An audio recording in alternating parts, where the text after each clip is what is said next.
That smartphone you're holding has over 110 meters, or about 360 feet, of wires inside of it.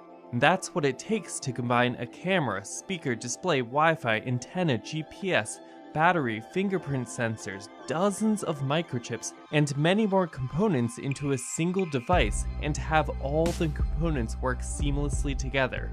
There is one football field's length of wire that fits rather comfortably in that smartphone of yours.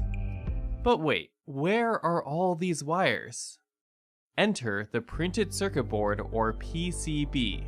You've probably seen a circuit board like this one, and it may have been green, not blue. But what you may not know is that this circuit board is really a multi-layered labyrinth of hundreds of copper wires. This PCB provides structure and organization for all the components to be mounted on the surface, while wires in the middle allow each of the components to communicate and work together. So then, what's inside the printed circuit board and how does it work? First, let's establish the difference between components such as the microchips, resistors, capacitors, connectors, and the printed circuit board itself. These are the components and they are solder mounted or attached to the PCB. The term motherboard refers to a printed circuit board with the components mounted to it, whereas a PCB is just a flat board without anything on it. Certain components like the display and camera are not mounted directly to the PCB, but rather they are attached to the PCB through a set of mating connectors and a flat cable. This is an X-ray picture I had taken of this PCB. The dark areas are the conductive wires or traces, and there are a lot of them. And the rest of the material is a non-conductive insulator made of woven fiberglass with an epoxy resin binder called FR4. In this X-ray image, you can see multiple layers of wires, all on top of each other, but they are not actually touching. Okay, let's move on. Here is the main microchip in the smartphone. It's called the System on a Chip, or SoC for short, and it's mounted onto the PCB on a grid of connection points, or pads, called a ball grid array, thereby connecting the brain of the smartphone to the wires or traces that run through the PCB. There are many other pads on the PCB for other microchips, such as the memory chip and wireless chip, as well as resistors, capacitors, and other components. Let's focus on a small set of wires. These 15 traces connect the SoC to the 16 megapixel back camera, whereas these 10 traces connect the SoC to the 5 megapixel front camera. The higher number of traces allows for more data to be sent. Note that each of these traces is electrically separate and cannot touch any other trace. Here we have these 32 wires that are routed along the edge of the printed circuit board and connected to a flat cable that goes to the touchscreen display. All these tiny signal wires must be routed through the PCB and fit within a width of less than 1 millimeter. In summary, the PCB, or printed circuit board, allows each of the components to communicate with the System on a Chip, or SoC, and other microchips via hundreds of wires and rather precise organization. So then, what is the printed circuit board made of? Well, this smartphone's PCB is actually built of 10 conductive layers. Let's go through them quickly. The top and bottom layers are used for mounting components and acting as multiple antennae. Also, each of these components on the circuit board needs power and ground, and the PCB has entire layers that are dedicated to just that, and are aptly named the power planes and ground planes. Additional ground planes are used as electromagnetic shielding and heat dissipation. The remaining 4 middle layers are used to carry all the communication traces or signal wires. Each of the conductive layers is composed of copper, and between each of the layers is an insulating fiberglass and epoxy resin that prevents the flow of electricity. This PCB has 10 conductive layers. However, in other applications they can have anywhere from 2 to 50 or more layers, but most PCBs stay around 2 to 10. Additionally, on the top and bottom is a coat of colored solder mask, which provides electrical insulation while keeping the mounting pads for the components accessible. And on top of that is silkscreen, which is just ink used for markings and letters that tell where components are placed.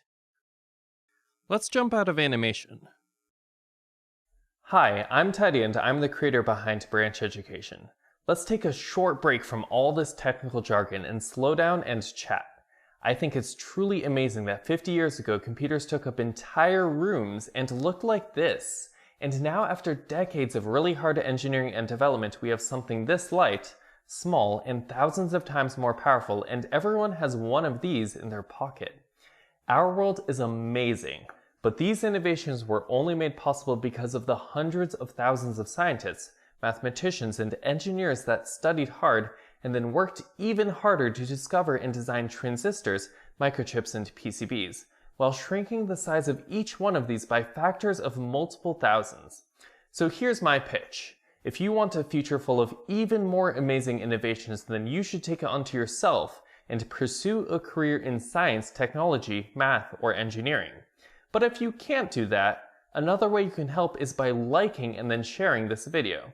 And maybe it will inspire some student out there to pursue a science, technology, engineering, or mathematics career themselves. And then they will work towards a future of amazing innovations.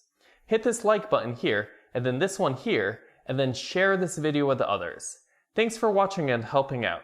Okay, now let's get back to the PCB and the thousands of microscopic wires inside of it. So where were we? Okay.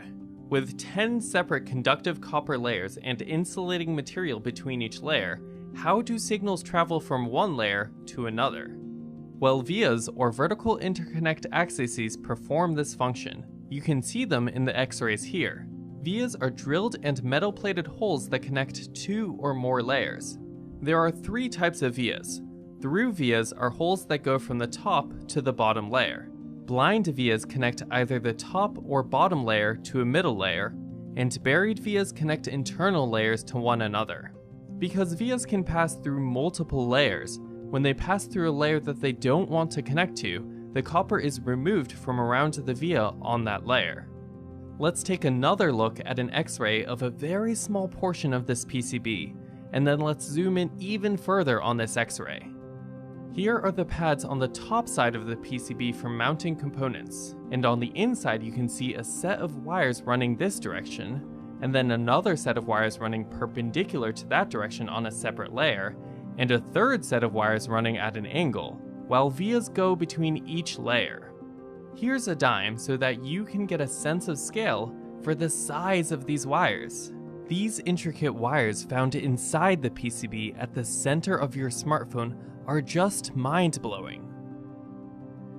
Okay, let's move on. Each model of smartphone is different in shape and specifications, and thus each has a different printed circuit board, which engineers carefully design. For example, some smartphones separate the top and bottom PCBs, with the bigger one called the motherboard, and the smaller the daughter board. Or for another example, some newer smartphones stack PCBs on top of one another in order to fit more space for a larger battery and more cameras. Another important detail is that this PCB is light and small. It weighs just shy of a tablespoon of water, and well, it fits inside your smartphone. Engineers have been continuously innovating, making microchips, resistors, capacitors, inductors, and connectors as small as possible. Some of these components are smaller than a flea. Older designs of PCBs used components that took up much more space, both on the board and through the board. Due to their mounting mechanism as a leg going through a hole, these older designs were called through-hole components. However, these components here are all surface mount devices, or SMD, and engineers are continuously developing smaller and lighter solutions. I'm telling you, one of you will be the engineer to design the next generation of electronics. So let's summarize and wrap this episode up. Printed circuit boards are integral to all electronics, and they come in a whole variety of shapes and designs. They provide structure, nice, neat, organized homes for all the components, and they also connect the components using a vast labyrinth of over 100 meters of wires in a connect-the-dots-like fashion. That's about it for this episode. Thank you for watching. Consider subscribing, and if you learned something new, make sure to hit that like button. But more importantly, share this video with others. and hopefully it will reach the student, or more likely a group of students, who will invent the next breakthrough technology in electronics. This episode branches to PCB manufacturing, PCB design, and all the components that get mounted onto the PCB, such as the system on a chip and the solid-state drive. Ask questions in the comments, and until next time, consider the conceptual simplicity, yet structural complexity in the world around us.